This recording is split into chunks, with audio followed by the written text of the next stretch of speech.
एक बात और ध्यान से सुनना, सब ध्यान से सुन रही हो? बोल के बताओ, सब ध्यान से सुन रही हो? तो सुनो मेरी बहनों, यहां नहीं रुकना है। मेरी योजना है, मेरी कोशिश है कि मेरी हर बहन की आमदनी घर का कामकाज करते हुए कम से कम 10,000 रुपया महीना होना चाहिए, कम से कम 10,000 रुपया महीना। और ये मैं करूंगा, ये मैं करूंगा।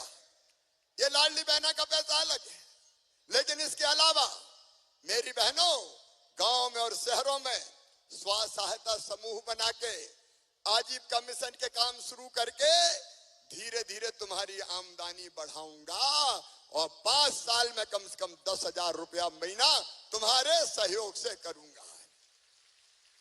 हम रोएंगे नहीं मेरी बहनों, हमारी आंखों में आंसू नहीं रहेंगे, हम मजबूर नहीं रहेंगे, हम मजबूत बनेंगे, मजबूत। और तुम्हारा भाई साथ है, चिंता काय को करती हो? हम काम भी करेंगे, अलग अलग तरह के कई काम शुरू करेंगे। उनके लिए बैंक से पैसा मिलेगा, पैसे की गारंटी मैं लूंगा और केवल 2% ब्याज देना पड़ेगा, बाकी तुम्हारा भाई भरवाएगा, शिवराज सिंह चौहान और भारतीय जनता पार्टी की सरकार भरवाएगी। एक बात और ध्यान से सुनना, सब ध्यान से सुन रही हो? बोल के बताओ, सब ध्यान से सुन रही हो? तो सुनो मेरी बहनों, यहां नहीं रुकना है। मेरी योजना है, मेरी कोशिश है कि मेरी हर बहन की आमदनी घर का कामकाज करते हुए कम से कम 10,000 रुपया महीना होना चाहिए, कम से कम 10,000 रुपया महीना। और ये मैं करूंगा, ये मैं करूंगा।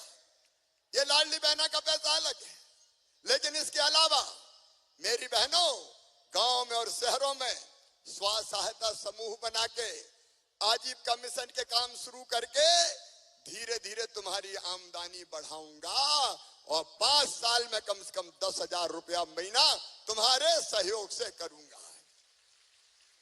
हम रोएंगे नहीं मेरी बहनों, हमारी आंखों में आंसू नहीं रहेंगे, हम मजबूर नहीं रहेंगे, हम मजबूत बनेंगे, मजबूत। और तुम्हारा भाई साथ है, चिंता काय को करती हो? हम काम भी करेंगे, अलग अलग तरह के कई काम शुरू करेंगे। उनके लिए बैंक से पैसा मिलेगा, पैसे की गारंटी मैं लूंगा और केवल 2% ब्याज देना पड़ेगा, बाकी तुम्हारा भाई भरवाएगा, शिवराज सिंह चौहान और भारतीय जनता पार्टी की सरकार भरवाएगी। एमपी विधानसभा चुनाव 2023 की तैयारियों के बीच मध्य प्रदेश के पूर्व मुख्यमंत्री शिवराज सिंह चौहान द्वारा महिला मतदाताओं के वोट बटोरने के लिए चलाई गई लाडली बहना योजना के दौरान पूर्व मुख्यमंत्री शिवराज सिंह चौहान द्वारा जगह जगह पर बड़े बड़े पांडाल सजाकर लाडली बहना योजना के बड़े बड़े बखान कर खुद की डूबती हुई नाव को बचाने में तो शिवराज सिंह सफल हुए, परंतु मुख्यमंत्री की कुर्सी हाथ नहीं लगी। कम समय में लाडली बहना योजना के फॉर्म जमा कराने के दौरान चल रहे कृषि कार्य के कारण मजदूरी वर्ग से जुड़ी महिलाएं फॉर्म जमा कराने की जटिल प्रक्रियाओं में मजदूरी छोड़कर फॉर्म कंप्लीट कर रही थी। इसी बीच योजनाओं को अंतिम रूप दे दिया गया था। इस दौरान मध्य प्रदेश में बड़ी संख्या में मजदूरी वर्ग से जुड़ी हुई पात्र और गरीब बहनें वंचित रही। इस दौरान सरकार बनने के बाद प्रदेश के मुख्यमंत्री के रूप में मोहन यादव को काबिज कर दिया गया था और शिवराज सिंह चौहान हाल मलते रह गए थे। हालांकि बाद में लोकसभा का चुनाव लड़वाकर केंद्रीय कृषि मंत्री बना दिया गया है। उधर पूर्व मुख्यमंत्री शिवराज सिंह चौहान केंद्रीय कृषि मंत्री बनने के बाद लाडली बहनों से किए गए वादे भूल गए थे। शायद यही वादे याद दिलाने के लिए एक बार फिर बड़ी संख्या में मातृ शक्तियों को साथ में लेकर लोक जनशक्ति पार्टी के प्रदेश उपाध्यक्ष वकील बंजारा अब सड़कों पर उतर गए हैं। बता दें कि मध्य प्रदेश में अभी भी कई लाडली बहनाएं वंचित हैं जो योजनाओं से वंचित रही है। बहनों के नाम जुड़वाने के लिए हाल ही में मंदसौर में लोक जनशक्ति पार्टी के प्रदेश उपाध्यक्ष वकील बंजारा के नेतृत्व में बड़ी संख्या में एक विशाल रैली निकालकर तहसीलदार को मुख्यमंत्री के नाम ज्ञापन सौंपा गया है। 38 सूत्रीय मांगों को लेकर सौंपे गए इस ज्ञापन के माध्यम से मांग की गई है कि लाडली बहना योजना में गरीब और वंचित पात्र लाडली बहनों के नाम जल्द जोड़े जाए, साथ ही तमाम मांगों का जल्द निराकरण किया जाए। 38 सूत्री मांगों में मंदिर की जमीनों पर भूमाफिया द्वारा किए जा रहे अवैध कब्जे छुड़ाने की मांग भी शामिल है। देखने वाली बात होगी महिला सशक्तिकरण की बात करने वाली पार्टी के मुख्यमंत्री डॉक्टर मोहन यादव वंचित लाडली बहनों को लेकर क्या कदम उठाते हैं। उधर इस पूरे मामले में लोक जनशक्ति पार्टी के प्रदेश उपाध्यक्ष वकील बंजारा के द्वारा बताया गया कि मध्य प्रदेश सरकार वंचित बहनों को अनदेखा कर रही है। यदि समय रहते वंचित बहनों के नाम नहीं जोड़े गए तो वकील बंजारा के नेतृत्व में प्रत्येक जिलों से लाखों की संख्या में मध्य प्रदेश में महिलाएं सड़कों पर उतर सकती है। उधर बड़ी संख्या में पहुंची मात्र शक्तियों को देखकर कुछ राजनीतिक ज्ञान गणित रखने वाले चतुर सुजानों के होश उड़ गए थे। इसे लेकर वकील बंजारा को घेरने के लिए कई तरह के प्रयास किए गए, लेकिन वो तमाम प्रयास मात्र शक्तियों की इस बड़ी तादाद ने विफल कर दिए। देखिए रिपोर्ट में किस प्रकार से मंदसौर की सड़कों पर लाडली बहना योजना में वंचित गरीब और मजदूरी वर्ग की महिलाएं सड़कों पर संघर्ष कर रही है।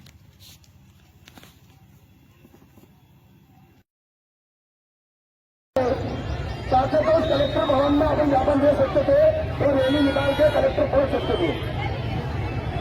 इसलिए नहीं गया तो कलेक्टर में जाने के बाद आश्वासन मिलता आपको, क्या मिलता आश्वासन। और ये गांधी चुराया है तो सभी मीडिया वाले अपने साथ है और मुझे पूरा विश्वास है इसी गांधी चुराए पे लाडली बहन योजना में वंचित महिलाओं को लाभ मिलेगा। और माननीय मुख्यमंत्री जी तत्काल इस ज्ञापन पत्र को लेकर और इस लाडली बहन योजना में जो भी आवेदन मेरे पास है, जो भी मुद्दे हैं, उन मुद्दों को तत्काल इसका समाधान करेंगे। जय हिंद जय भारत।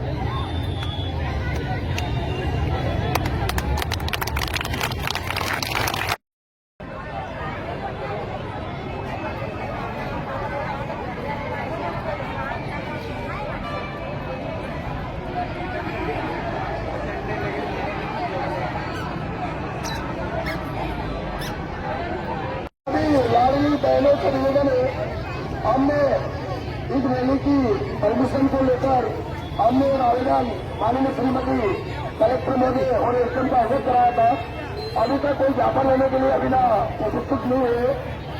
तो सभी बहनों निवेदन है शासन प्रशासन मंदसौर की आश्वासन देती है और समाधान नहीं करती है। आज मैं लोक जनशक्ति पार्टी का प्रदेश उपाध्यक्ष होकर संयुक्त मजदूर यूनियन संघ का बेरोजगार सेना का प्रदेश अध्यक्ष होकर जो महाराणा प्रताप से गांधी चढ़ाया, इसलिए मैं रैली लेकर आया हूं इधर कि सरकार की तरफ से एक कलेक्टर भवन बना रखा है। चाहते तो उस कलेक्टर भवन में अपन ज्ञापन दे सकते थे और रैली निकाल के कलेक्टर पहुंच सकते थे। इसलिए नहीं गया तो कलेक्टर में जाने के बाद आश्वासन मिलता आपको, क्या मिलता आश्वासन। और ये गांधी चुराया है तो सभी मीडिया वाले अपने साथ है और मुझे पूरा विश्वास है इसी गांधी चुराए पे लाडली बहन योजना में वंचित महिलाओं को लाभ मिलेगा। और माननीय मुख्यमंत्री जी तत्काल इस ज्ञापन पत्र को लेकर और इस लाडली बहन योजना में जो भी आवेदन मेरे पास है, जो भी मुद्दे हैं, उन मुद्दों को तत्काल इसका समाधान करेंगे। जय हिंद जय भारत।